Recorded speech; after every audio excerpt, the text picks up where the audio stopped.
Hi friends, மோர் குழம்பு செய்யலாமா? அதற்கு தேவையான பொருள்: துவரம்பருப்பு சிறிதளவு, கடலைப்பருப்பு சிறிதளவு, சீரகம் சிறிதளவு, சோம்பு சிறிதளவு, தேங்காய், பச்சை மிளகாய், இஞ்சி பூண்டு சிறிதளவு. இதெல்லாம் சிறிதளவு எண்ணெய் ஊற்றி கடாயில் எண்ணெய் ஊற்றி வறுத்துக்கினாங்க. வறுத்து மிக்சியில் ரன் பண்ணிக்கினாங்க. கடாயில் எண்ணெய் ஊற்றி எண்ணெய் காஞ்ச பிறகு இந்த பொருள்லாம் போட்டு வறுத்துக்காங்க. இந்த சிகப்பாக வறுத்துக்காங்க. இது இருந்தால் இஞ்சி பூண்டு பச்சை மிளகாய் போட்டு வறுத்துக்காங்க. பிறகு தேங்காய் போட்டு வறுத்துக்காங்க. கடாயில் கடுகு பொரிஞ்சதும் சின்ன வெங்காயம், காஞ்ச மிளகா, கருவேப்பிலை போட்டு நல்லா வறுத்துக்காங்க.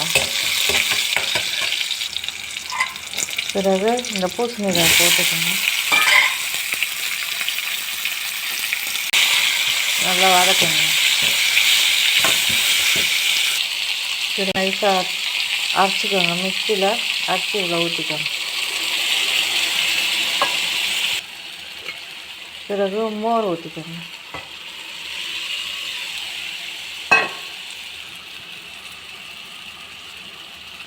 சிறிதளவு மஞ்சள் தூள் சேர்த்துக்கோங்க.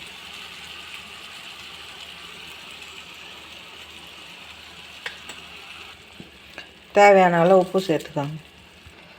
சேர்த்து நல்லா கலக்கி அடுப்பு சிம்மில் வைங்க. வச்சு மோர் குழம்பு நுர வரும்போது இந்த மாதிரி நுர வரும்போது மோர் குழம்பை இறக்கிடுங்க.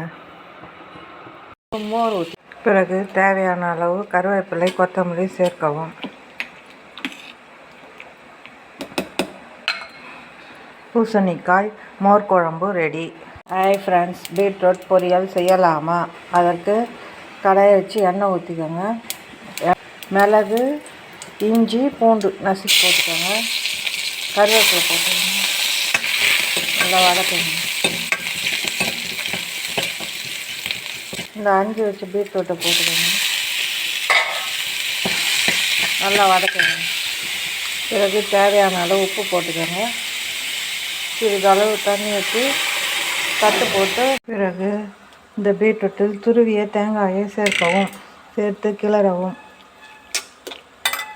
இன்றைய சமையல்: சுட சுட சாதம், பூசணிக்காய் மோர் குழம்பு, ரசம், பீட்ரூட் பொரியல். பிடித்திருந்தால் லைக் பண்ணுங்கள், ஷேர் பண்ணுங்கள், சப்ஸ்கிரைப் பண்ணுங்கள்.